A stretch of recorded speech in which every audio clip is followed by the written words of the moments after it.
नमस्कार प्रेक्षकांनो, मंजूच्या मालिकेमध्ये काय जबरदस्त कमालीचा ट्विस्ट आपण पाहतोय. सत्या, मंजू आणि बलमाने मिळून असा काही डेंजर डाव केलाय की तात्या, आर्यन या दोघांची पुरती वाट लागली. होय प्रेक्षकांनो, भर सभेमध्ये कार्यक्रमामध्ये आर्यनचा एन्काउंटर झालाय. होय प्रेक्षकांनो, सत्या, मंजू आणि बलमाने मिळून असा खतरनाक डाव खेळला की तात्या आणि आर्यन दोघांची वाट लागली.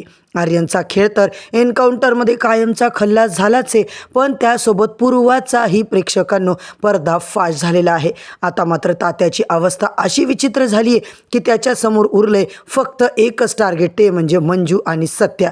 आता खरं युद्ध चालू झालंय, ते म्हणजे मंजू आणि पूर्वामध्ये. आणि या सगळ्याच्या मागे बलमाने आखलेला नेमका प्लॅन किती डेंजरस होता, कारण मालिनीला तात्यासाहेबांच्या ताब्यात देतो असं सांगून बलमाने अक्षरशः मम्मी साहेबाला मात्र उल्लू बनवलेलं असतं. मम्मी साहेबांना काहीतरी वेगळंच वाटतं. बलमा मात्र पडद्यामागून प्रेक्षकांनो खूप मस्त डाव खेळत त्याचा डाव करत आर्यनचा त्यांनी काटाच काढलाय. पण बलमाच्या या एका खेळीमुळे फक्त आर्यन नाही तर पूर्वा पाटीलचा सुद्धा पर्दाफाश झालाय. पूर्वा पाटील तात्या मोहितेंची मुलगी आहे हे मात्र आता सगळ्यांना कळून चुकले. तर प्रेक्षकांनो, पूर्वाने मात्र आता मंजूवर बंदूक ताणत पुढे आता मारायचं तिला ठरवले आणि सरळ सरळ या दोघींमध्ये जबरदस्त युद्ध मात्र आपल्याला पाहायला मिळाले. तर मित्रांनो, आजचा भाग एवढा जबरदस्त दाखवलाय ना, शेवटपर्यंत नक्की बघा. चॅनलवरती नवीन असाल तर चॅनलला सबस्क्राईब करा, व्हिडिओला लाईक करा. काही करून आता बलमाने सांगितलेलं असतं, मम्मी साहेब तुम्हाला जर आता तिकडे आमदार खासदाराचं तिकीट पाहिजे असेल तर माझं एक काम करा, एक माणूस आहे त्यांना मात्र आता बरोबर आपण तात्यासाहेबांकडे पोहोचवू. तात्यासाहेबांची ती बायको आहे, मालिनी काकू आहे. आता मात्र मम्मी साहेब प्रेक्षकांनो खुश होते. तात्याच्या बायकोला तात्याकडे पोहोचवलं तर मात्र आता तात्यासाहेब खुश होईल. मम्मी साहेबला प्रेक्षकांनो जबरदस्त आनंद झालेला असतो. आणि बलमाने मात्र आता सत्या, मंजूने सांगितल्या पद्धतीने प्लॅन बनवलेला असतो. आता मात्र मंजू, सत्या तू जो प्लॅन केला आहे तो अगदी बरोबर आहे, पण जर तात्याला कळला ना तर मात्र तो आपली वाट लावणार आहे. बलमा मात्र म्हणतो अजिबात काळजी करू नका तुम्ही. आता मात्र एका व्यक्तीला प्रेक्षकांनो त्यांनी मानिनीचं रूप देऊन, तिच्यासारखी साडी, डोक्यावर पदर देऊन आता मम्मी साहेबांच्या तावडीत दिलं आहे. आणि मम्मी साहेब थेट आता सपनाला घेऊन जातील तात्यासाहेबांकडे आणि मानिनीला त्यांच्या हवाली करण्याचं प्रॉमिस करतील. तेव्हाच मात्र प्रेक्षकांनो तात्या मूर्ख बनलाय. इकडे मात्र आपण पाहतोय असा प्लॅन आहे, पण मंजूला मात्र भीती वाटते की सत्या जर का हा प्लॅन मात्र फ्लॉप झाला तर मात्र खूप मोठं लफडं होऊ शकतं. इकडे मम्मी साहेबाच्या गाडीच्या मागे बलमाची गाडी प्रेक्षकांनो आता मागेच असते. बलमा आता मम्मी साहेब कुठे चालल्यात, तात्याला कुठे भेटणार, कसं त्यांच्याशी डिस्कशन करणार, कुठे कॉल करणार, सगळ्या गोष्टीवर लक्ष ठेवून असते. आणि बलमा मात्र आता बरोबर सगळं आपलं काम मम्मीच्या हाताने करून घेतो. खोट्या मानिनीला तात्याच्या ताब्यात सोपवण्यासाठी सगळा प्लॅन मात्र तयार झाला. दिवस वार ठरला, वेळ ठरली, अड्डा ठरला. आणि इकडे मात्र प्रेक्षकांनो आपण पाहतो तर काय, सिक्रेट मीटिंग चालू असते अड्ड्याच्या पुढे, ती म्हणजे तात्या, पूर्वा आणि आर्यनची. आता मात्र तात्यासाहेब तुम्ही त्या मंजूवर विश्वास ठेवून खूप मोठी चूक केली बरं का. तुम्हाला त्यांनी अक्षरशः उल्लू बनवले, पण आता मात्र आपण त्यांना उल्लू बनवायचे. आर्यनला तात्या समजावतात, हे बघ आर्यन, तू आता काळजी करू नको आणि थोडंसं शांत आणि थंड डोक्याने काम करत जा. आता आपले दिवस आहेत, तू लक्षात ठेव. सत्याची तर मी पूर्ण वाट लावणार आहे, सत्याला तर मी अटक करणार आहे. आता इकडे मानिनी आपल्या ताब्यात येणार आहे असं जेव्हा तात्या म्हणतात तेव्हा पूर्वा म्हणते, काय डॅडी साहेब, मानिनी आई कुठे सापडली तुम्हाला? तेव्हा आता ते म्हणतात, अगं मम्मी साहेबांना मी आता इकडे बोलवलंय, मम्मी साहेबांच्याच वाट पाहण्यासाठी आपण इकडे आलोय. मम्मीच्या जवळ मालिनी आहे आणि सत्याच्या तावडीतून त्यांनी मालिनीला सोडवलेलं आहे. आता मात्र प्रेक्षकांनो तात्याला माहितीच नाहीये की सत्या, पूर्वाने त्यांच्यासोबत काय आता डाव केलाय. मम्मी साहेब एक नंबरची मूर्ख बाई आहे हे तर सगळ्या जगाला माहिती आहे. मम्मी साहेबने बलमा आपल्या मुठीत आला या आनंदातच आता त्याचं सगळं ऐकायला सुरुवात केली. इकडे मात्र गाडीत बसून डोक्यावरून पदर झाकलेल्या तोंडाने आता प्रेक्षकांनो मानिनीला मम्मी साहेब गाडीत बसवून घेऊन येते. तात्यासाहेब जिकडे त्यांनी बोलवलंय त्यांच्या अड्ड्यावर मात्र आता जाते आणि मम्मीला वाटतं तात्या आता माझ्यावर खुश होतील, मला खासदार करतील. काय काय मम्मी साहेब आता स्वप्नांच्या दुनियेमध्ये रंगलेली असते आणि ती सपनी प्रेक्षकांनो ती सुद्धा सासूसारखी एक नंबरची बेवकूफच दाखवली आहे. आता मात्र पडद्याच्या मागे नेमकी कोणची व्यक्ती हे सुद्धा त्यांनी बघितलेलं नाही आहे. तात्यासाहेब आणि पूर्वा मात्र इकडे मम्मीची वाट पाहत असतात आणि पूर्वाला आता कळून चुकतं की एक गाडी मात्र आती येते आर्यन गाडीमध्ये लेडीज आहेत. तेव्हा मात्र प्रेक्षकांनो तात्या आता सरळ मम्मी साहेबचं स्वागत करतात. काय मम्मी साहेब, जबरदस्त कामगिरी तुम्ही केली आणि हे घ्या तुमच्या बायकोला घ्या आता लवकर आणि त्या सत्याला एकदाचं पोलिसांच्या ताब्यात करा. तात्या म्हणतात हो हो हो मम्मी साहेब, काय घाई आहे तुम्हाला. इकडे मात्र पूर्वा मॅडम येऊन थांबली आहे, त्यांच्याच ताब्यात मी त्यांना देणार आहे. आता मात्र प्रेक्षकांनो मम्मीला कळतच नाही की इथे पूर्वा मॅडम का आल्यात. सत्या तुमचा आता निर्दोष नाही आहे मम्मी साहेब, तो आता दोषी आहे असं म्हणत तात्यासाहेब मात्र आमचं मंत्रिपद आता बरोबर आहे ना. तेव्हा मात्र प्रेक्षकांनो अहो मम्मी साहेब, आधी आम्हाला मानिनीचा चेहरा तरी दाखवा. तेव्हा जेव्हा प्रेक्षकांनो तिच्या तोंडावरचं ते जे काही आहे पडदा काढला जातो त्यावेळेला मात्र तात्यासाहेबाला 440 वोल्टचा असा काही झटका बसतो ना प्रेक्षकांनो की तात्यासाहेब जोरात किंचरतात. अहो मम्मी साहेब, तुम्हाला अक्कल आहे का. दगा झालाय, दगा आपल्यासोबत. आता मात्र प्रेक्षकांनो मम्मीच्या बाजूलाच आता मागच्या साईडला बलमाची गाडी असते आणि तेव्हा मात्र मम्मी घाबरून गेलेली असते. ती बलमाकडे जाते, जाब विचारते, काय रे आमच्याशी आता मम्मी साहेब तुम्ही दगा केला. मम्मी म्हणते नाही नाही तात्यासाहेब, मी काही नाही केलं. बलमा, अरे काय केलं तू आमच्याशी, तात्याशी काय खोटं बोललास तू. आता मात्र तात्या प्रेक्षकांनो त्याचं ते रागातलं रूप बघून मम्मी मात्र घाबरली. आता तुम्ही आमच्यासोबत असं वाकडं करण्याचा प्रयत्न केलाय ना, आम्ही तुम्हाला सोडणारच नाही आहो.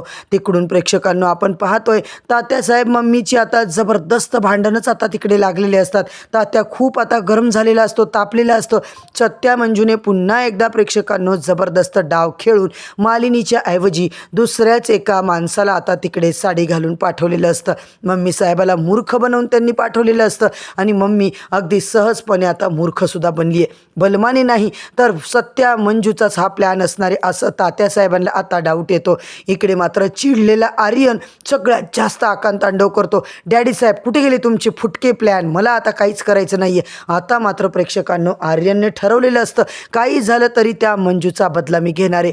तिने मला भर रस्त्यात चापकाचे फटके मारले होते. आता मी माझी बंदूक, त्या बंदुकीतल्या सगळ्या गोळ्या मंजू आणि सत्याच्या छाताडामध्ये टाकणार आहे. इकडे मात्र ते त्याला खूप समजवण्याचा प्रयत्न करतात. आर्यन थंड डोक्याने काम घे, पण नाही प्रेक्षकांनो आर्यन मात्र म्हणतो तुम्ही शांत बसा, पण मी नाही शांत बसणार. हातातली बंदूक घेऊन प्रेक्षकांनो अक्षरशः त्याने रिव्हॉल्वर ओढून ताणून आता दाखवलेली असते. आता कोणीच जिवंत राहणार नाही, आता माझा प्लॅन कसा जबरदस्त होईल ना, तुम्ही बघतच राहा. असं बघून इकडे चक्क आर्यन प्रेक्षकांनो मंजूकडे निघालेला असतो. पूर्वा त्याला आवाज देते, त्याला पकडायचा प्रयत्न करते, पण आर्यन मात्र कुणाचंच काही ऐकायला तयार नाही. आता मात्र प्रेक्षकांनो आपण पाहतोय मंजू मात्र आता सगळ्यांना इकडे भाषण देत असते. स्त्री शक्तीचा विजय हमेशा झाला पाहिजे. मंजूने अशी काही एका गुंडाची धुलाई केली ते सुद्धा सगळं तिकडे दाखवलं जातं. मस्त कार्यक्रमामध्ये मंजू आता पोलीसच्या ड्रेसमध्ये वर्दीमध्ये भाषण देत असते. सगळे लोक आता मंजूसाठी कौतुकाने टाळ्या वाजवत असतात. मंजूचा कौतुक सोहळा चाललाय प्रेक्षकांनो आणि तिकडे धडामकना एंट्री करतो तो म्हणजे आर्यन. चिडलेला आर्यन बंदूक घेऊन आता मंजूला म्हणतो की आत्तापर्यंत तू माझ्यासोबत मंजिरी खूप गेम खेळले, पण आता मी तुला दाखवतो की आर्यन काय चीज आहे. आता तुझ्या सत्याला आणि तुला संपवल्याशिवाय मी आता अन्न पाण्याचा दाना घेणार नाही. इकडे मंजू मात्र त्याच्या समोर येते. आर्यन, तू आता असं काही करू शकत नाही आहे. तू जर असं काही केलं तर मात्र इथे SP साहेबसुद्धा आहेत. अगं मी कुण्या SPला भीत नाही, कुणालाच भीत नाही. प्रेक्षकांनो आर्यनचा संताप इतका अनावर झालेला असतो ना, आणि तू मानिनी म्हणून आमच्याकडे दुसऱ्या बाईला पाठवलं का. आता मात्र प्रेक्षकांनो तात्या पूर्वा इकडे पुरते हादरून गेलेले असतात. आर्यन आता काय करू शकतो. आणि तिकडे ज्या कार्यक्रमात लहान मुलांचा शाळेतला कार्यक्रम, आर्यनने जाऊन तिकडे बंदुकीच्या गोळ्या चालवल्या. लहान मुलं पळापळी करतात, घाबरलेले असतात आणि आर्यनवर जेव्हा मंजू बंदूक ताणते त्यावेळेला मात्र आर्यनने चक्क एका लहान मुलीला आता ओलीस धरलेलं असतं. तिच्या डोक्यावर बंदूक लावलेली असते. आत्ताच्या आत्ता या पोरीला मी संपवून टाकतो. मंजू म्हणते हे बघ, जी काही दुश्मनी आहे ना तुझी ती माझ्यासोबत आहे. त्या मुलीवर आता तू जर राग काढला तर मी तुला जिवंत सोडणार नाहीये. माझ्याकडे अधिकार आहे, तुम्ही तुझं एन्काउंटर करू शकते. आता मात्र आर्यन इतका चिडतो प्रेक्षकांनो आणि इकडे जबरदस्त पद्धतीने आर्यन ऐकतच नाहीये. सरळ मंजूने मात्र आर्यनच्या डोक्याच्या मधोमध प्रेक्षकांनो गोळी मारलेली असते. आता मात्र तात्या आलाय, सगळे लोक जमा झाले. आर्यनचा तमाशा सगळ्यांनीच बघितलाय. पूर्वाने मात्र पोलीसची गाडी आणलेली असते. झटाझट प्रेक्षकांनो तिकडे आता आर्यन मरून पडलेला असतो. मंजूने त्याचे एन्काउंटर केलंय अक्षरशः तात्या आता तिच्या अंगावर जातो.